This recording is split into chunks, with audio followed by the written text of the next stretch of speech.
हजारों साल पहले उज्जैन के पास महर्षि सांदीपनि का आश्रम था।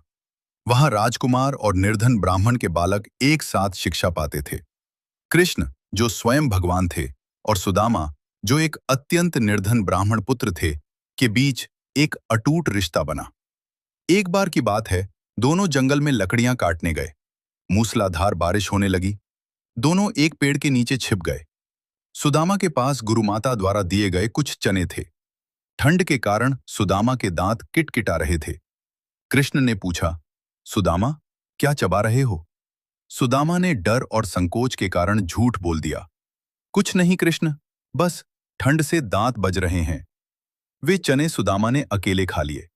कहते हैं कि उन चनों में एक दरिद्र ब्राह्मण का श्राप था, और सुदामा ने कृष्ण को उस दरिद्रता से बचाने के लिए वे चने स्वयं खा लिए थे।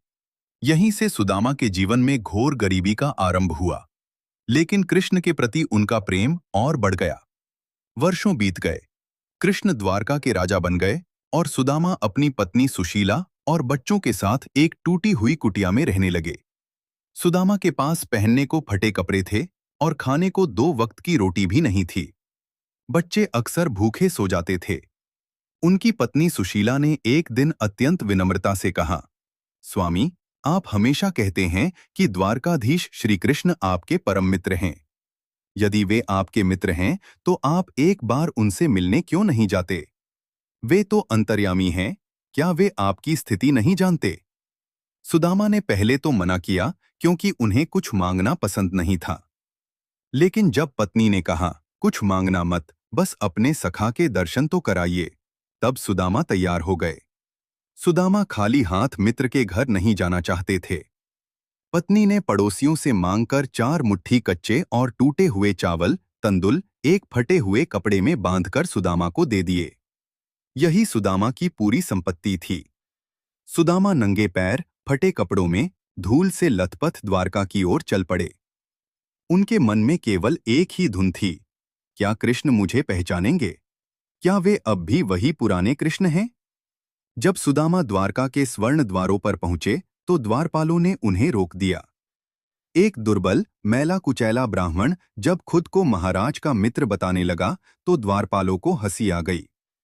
फिर भी एक सैनिक ने जाकर सूचना दी, प्रभु, द्वार पर एक दरिद्र ब्राह्मण खड़ा है, अपना नाम सुदामा बता रहा है। जैसे ही कृष्ण ने सुदामा नाम सुना, वे सुध-बुध खो बैठे। वे नंगे पैर, बिना मुकुट और बिना दुपट्टे के दौड़ते हुए द्वार तक आए। पूरे नगर ने देखा कि ब्रह्मांड का स्वामी एक साधारण व्यक्ति को गले लगा रहा था और रो रहा था। कृष्ण सुदामा को अपने सिंहासन पर ले गए। अद्भुत दृश्य। कृष्ण ने सुदामा के पैर धोने के लिए पानी मंगवाया, लेकिन सुदामा की हालत और उनके पैरों में चुभे कांटों को देखकर कृष्ण इतने भावुक हुए कि उनकी आंखों के आंसुओं से ही सुदामा के पैर धुल गए। महल में कृष्ण ने सुदामा से पूछा, भाभी ने मेरे लिए क्या भेजा है? सुदामा अपनी पोटली छिपाने लगे। उन्हें लगा कि इतनी बड़ी राजसभा में ये घटिया चावल कैसे निकालूं। कृष्ण ने जबरदस्ती वह पोटली छीन ली। पहली मुट्ठी। कृष्ण ने जैसे ही पहली मुट्ठी चावल खाए, उन्होंने सुदामा को पृथ्वी लोक का सारा ऐश्वर्य दान कर दिया। दूसरी मुट्ठी। दूसरी मुट्ठी खाते ही उन्होंने सुदामा को स्वर्ग लोक की संपदा दे दी। तीसरी मुट्ठी। जब कृष्ण तीसरी मुट्ठी खाने ही वाले थे, तब रुक्मिणी माता ने उनका हाथ पकड़ लिया। उन्होंने कहा, प्रभु, क्या आप स्वयं भी सुदामा के यहाँ दास बनकर रहना चाहते हैं? 2 मुट्ठी में आपने सब कुछ दे दिया, अब तीसरी रहने दीजिए। सुदामा कुछ दिन द्वारका रहे, लेकिन उन्होंने कृष्ण से कुछ नहीं मांगा। जब वे वापस अपने गांव पहुंचे, तो उन्हें अपनी झोपड़ी कहीं दिखाई नहीं दी। वहां एक विशाल स्वर्ण महल खड़ा था। उनकी पत्नी और बच्चे राजसी वस्त्रों में थे। सुदामा समझ गए कि यह सब उनके सखा की लीला है। कृष्ण ने सुदामा को बिना मांगे सब कुछ दे दिया था, ताकि सुदामा का स्वाभिमान भी बना रहे और उनकी दरिद्रता भी मिट जाए। यह कहानी हमें सिखाती है कि सच्ची मित्रता में पद, पैसा और प्रतिष्ठा का कोई स्थान नहीं होता। भगवान केवल प्रेम के भूखे हैं। सुदामा ने स्वार्थ नहीं समर्पण किया था।